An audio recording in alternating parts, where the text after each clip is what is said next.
নমস্কার, আজকে রান্নার ব্লগে সকলকে স্বাগত জানাই। ব্লগটা যে যেখান থেকে দেখছেন আশা করি সবাই ভালো আছেন। আজ করব 3 রকম মাছের একসঙ্গে একটা গ্রেভি। বেলে, ট্যাংরা এবং পমফ্রেট মাছ, এই 3 রকম মাছের ঝাল করব একদম ঘরোয়া পদ্ধতিতে। মাছগুলো প্রথমে ভালো করে জলে ধুয়ে নিয়েছিলাম।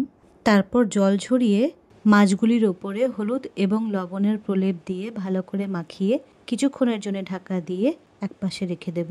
কিছুক্ষণ পর কড়াইতে তেল গরম বসিয়ে মাছগুলো ভেজে নেব।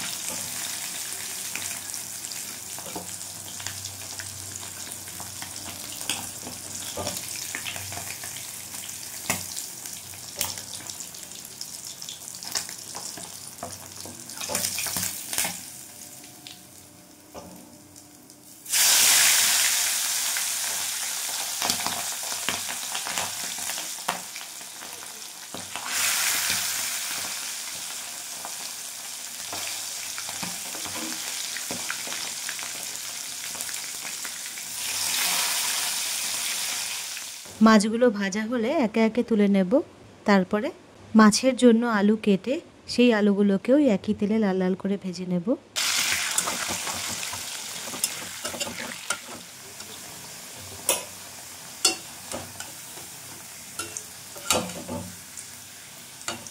আলুগুলো লাল করে ভেজে তুলে নিয়ে ওই একই তেলে ছেড়ে দিলাম মাঝারি সাইজের কুচনো পেঁয়াজ। পেঁয়াজগুলো হালকা লাল লাল করে ভাজা হলে তার মধ্যে ছেড়ে দেব টমেটো, 2টি মাঝারি সাইজের কুচনো টমেটো।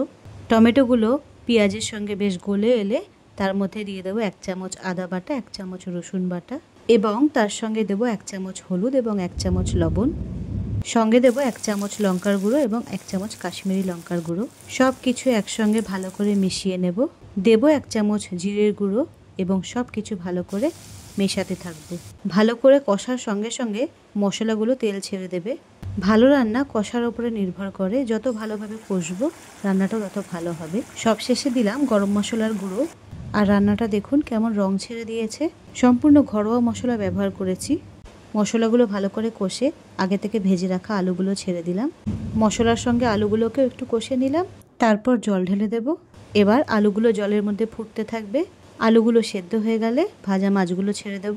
সব শেষে 1 চামচ চিনি দিয়ে ফুটিয়ে নামিয়ে নেব।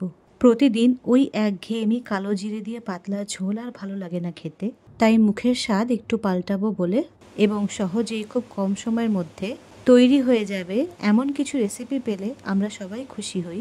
ঠিক সেরকমই একটা সহজ রেসিপি আমি আপনাদের সঙ্গে শেয়ার করলাম। আশা রাখছি এই রেসিপিটা আপনাদের ভালো লাগবে। আলু সেদ্ধ হয়ে গেছে এবং ঝোলের সঙ্গে মাছগুলোও ফুটে উঠেছে। এবার নামিয়ে রেখে পরিবেশন করব। ভিডিওটা কেমন লাগলো কমেন্টে অবশ্যই জানাবেন। ভিডিওটা এখানেই শেষ করলাম। অনেক অনেক ভালো থাকবেন। নমস্কার।